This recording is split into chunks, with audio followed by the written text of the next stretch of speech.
Il a tenu à l'emmener avec lui dans sa quête. Nécropole militaire de Rancourt dans la Somme, Vincent Boucher est venu marcher sur les traces du frère aîné de son grand-père, mort ici à 23 ans pendant la bataille de la Somme. Des années que son portrait est accroché chez son petit-neveu. Mais aujourd'hui, Gaston, comme il l'appelle affectueusement, est du voyage. Il est porté disparu ici, et là je le ramène, finalement je le ramène là où on le cherche. Donc à défaut de trouver le corps, vous voyez, on a au moins le portrait. Quête, plutôt enquête, car si Gaston Chardon est mort le 13 octobre 1916, non loin de là, près d'un siècle plus tard, sa famille ne sait rien sur cet ancêtre disparu. Aucune trace du corps, aucune sépulture, aucun nom dans un ossuaire. Pour aider Vincent, Laurent Soyer, un passionné d'histoire, son arrière-grand-père a combattu au 72e RI d'Amiens, le même régiment que Gaston. L'affaire s'annonce difficile. Là, on n'a rien du tout. Il est définitivement disparu.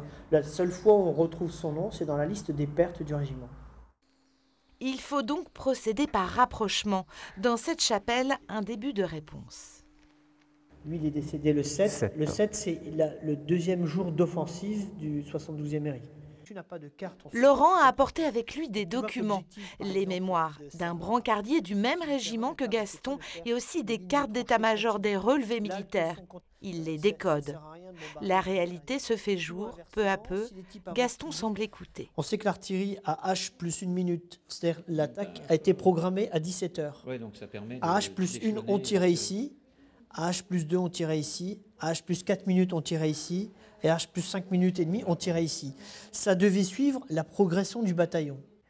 Et on peut dire qu'on est quasiment sur le champ de bataille, à l'endroit même où les types ont attaqué. C'est-à-dire qu'ils sont partis d'ici et ils ont progressé entre 200 et 300 hommes, voire plus par compagnie. On a l'impression d'y être, là, que vous nous racontez, là, et que ça y est, ils sont là, Gaston et son régiment. Oui, il faut le raconter parce qu'on met le contexte historique sur le terrain. Donc s'imagine maintenant avec les couleurs, les images et les sons, les soldats en train de sortir, d'attaquer, et malheureusement ici, ils ne s'en sortent pas, quoi.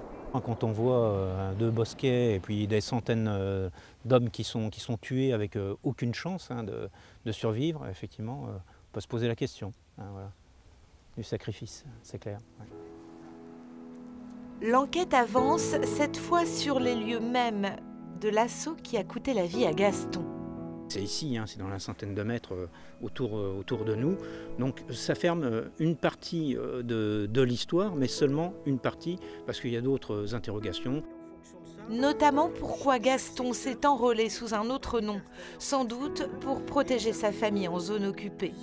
En mémoire de son grand-père, mort sans connaître la vérité, Vincent veut poursuivre ses recherches. Je pense que j'ai franchi une étape supplémentaire et j'en sais un petit peu plus que lui. Donc c'est pas mon frère, c'est mon grand-oncle, mais je pense que je serai moins hanté qu'il n'a pu l'être parce que j'ai une partie des réponses.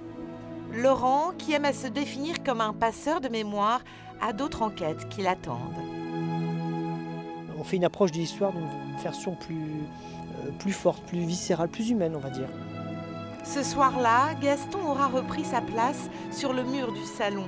Il n'a rien raté de ce voyage dans le temps dont lui seul connaît les réponses.